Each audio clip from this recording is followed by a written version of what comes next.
আজকে আমরা ভাষা হারিয়ে ফেলছি, আমরা কথা বলতে পারছি না। যখন সকালবেলা উঠে শুনলাম, খবরটা শুনলাম যে উনি নেই, আমাদের রাজনীতিক অভিভাবক এবং 18 কোটি মানুষের আশা আকাঙ্ক্ষার প্রতীক। আমি তো দীর্ঘদিন থেকে, আপনারা জানেন, বিএনপির রাজনীতির সাথে সক্রিয়। শহীদ রাষ্ট্রপতি জিয়া রহমানের হাত ধরে এসেছিলাম ওনাকে। তারপরে আমি পেয়েছি জিয়া রহমান চলে যাওয়ার পরে উনি একজন গৃহিণীর থেকে রাজপথে এসেছেন এবং বাংলাদেশের প্রথম প্রধানমন্ত্রী তিনিই ছিলেন। তিনি গণতন্ত্রের জন্য যুদ্ধ করেছেন, লড়াই করেছেন। তিনি আপসীর নেত্রী। দেখেন, তিনি গণতন্ত্রের জন্য লড়াই করেছেন। তিনি দেশ ছেড়ে যান নাই। তিনি বলছে এদেশেই আমার ঠিকানা, এদেশের জনগণকে ফেলে আমি কোথাও যাব না। তিনি চাইলে কিন্তু 111-এর পরে চলে যেতে পারতেন।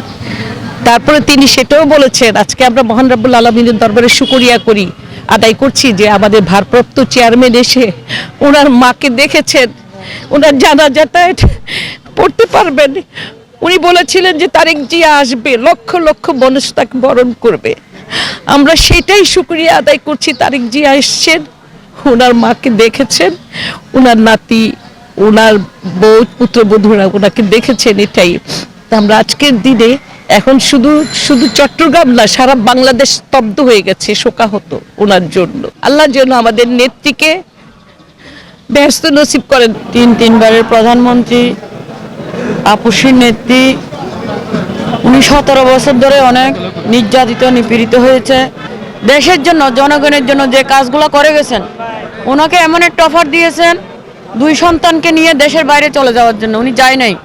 উনি বলছে এই দেশ আমার, এই মাটি আমার, আমি শেষ নিঃশ্বাস ত্যাগ করলে এখানেই করব।